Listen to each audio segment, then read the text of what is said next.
Delei, boa noite. Marco Belo, Rádio Transamérica. Vou fazer uma pergunta que eu poderia fazer em outro jogo também, não é tão específica do jogo de hoje. O quanto que a fase de um centroavante muda todo o sistema de organização de um time, o sistema de jogo do time, uma fase boa, uma fase ruim. Porque eu vou exemplificar, de repente o time fazer as jogadas para tocarem a bola para o centroavante e evitarem chutar a bola de longe, de fora da área, por exemplo, e em outra fase do atacante, de repente o time jogar mais coletivo. Não consegui entender. Não consegui entender. Vou simplificar, o quanto que a fase de um centroavante muda o sistema organizacional da equipe? Má fase ou boa fase? O esquema não muda, nós estamos trabalhando em equipe e as situações de lado de campo, de atacar o espaço com o atacante, de preparar a jogada para ele, está sendo feito. E a fase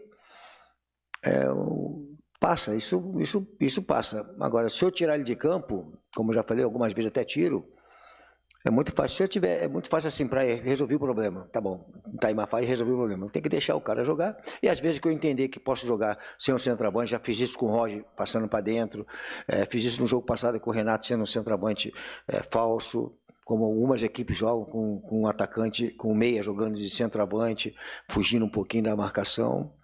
Cara, eu acho assim, não é o centroavante. Eu coloco sempre a nível de equipe, né? Às vezes é o zagueiro, às vezes é o centroavante, às vezes é o meia, que passa um momento ruim, e nós temos que fazer a coisa continuar. Aqui, Lucha, boa noite, Murilo Gomes, da Rádio Dimensão Esportiva. Eu queria te perguntar por que só após tomar o gol teve a entrada do Renato Augusto e do Matias Rojas, né? O Corinthians não estava conseguindo criar muito bem pelo meio de campo, então por que esperar tomar o gol para fazer essa troca? Como é que é? Não entendi. Por que demorou tanto para colocar Renato Augusto e Matias Rojas no campo? Porque o Corinthians não estava conseguindo ter uma boa criação, né? E quando os dois entraram, a equipe mudou de posição, né? Começou a criar mais, porque o meio de campo não estava funcionando. Cara, mas eu tenho que te responder tanto porquê, né? É porque isso, porque aquilo. Eu tô desde como eu cheguei aqui no Corinthians, eu pergunto por que isso, por que aquilo. Mas, cara, eu perdendo o jogo, eu tenho que arriscar. E foi a estratégia, eu respondi anteriormente, eu acho que você não pegou, então não vou responder para você especificamente. Eu mudei em função de estar 1-0 eles. Se tivesse 1-0, a gente tivesse ganhando o jogo, talvez eu nem fizesse substituição para não expor os caras, porque eu estava pensando no jogo de hoje, pensando na terça-feira. Cara, será que podia raciocinar um pouquinho junto comigo? Agora estou te respondendo. De entender que eu estou perdendo o jogo, eu tenho que arriscar. Eu não posso aceitar a derrota e ficar no banco passivamente. Então, por quê? Porque eu tenho que tentar virar o jogo. Aí você tem que se expor um pouco mais, por causa disso. Boa noite, Lincoln Oliveira da Rádio Resenha de Campinas. O Gabriel Moscardo dominou ali o meio de campo no primeiro tempo e no segundo tempo você decidiu trocar ele para colocar o Maicon.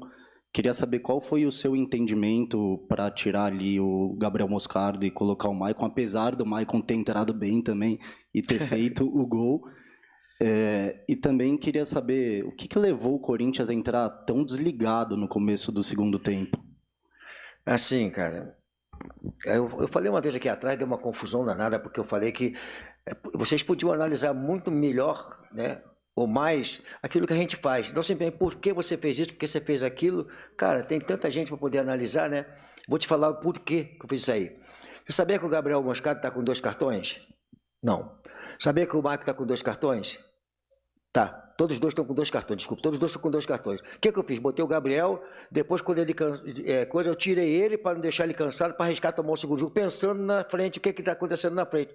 Então acho que eu fiz a coisa certa, de preservar os jogadores para não tomar o cartão, aí vem o porquê que você, como se eu estivesse fazendo alguma coisa absurda, e vocês não conseguiram analisar que o jogador tem 2 cartões amarelos, de repente eu poderia ficar sem os 2 para o próximo jogo que é importante contra o Palmeiras, na terça-feira, importante contra o Palmeiras. Então, você faz um trabalho hoje pensando na frente, aí eu tenho que por quê? Porque você esqueceu de ver nossa estatística lá, nossa coisa lá, que nós temos jogadores, 12 jogadores com 2 cartões amarelos. A gente tem que pensar nisso quando você faz o jogador para jogar. A substituição já foi planejada de começar o Gabriel, depois entrar o Maicon, a poder não deixar os dois tomando cartão, né, e não expor os dois ao mesmo tempo. Foi por isso que eu fiz dessa forma.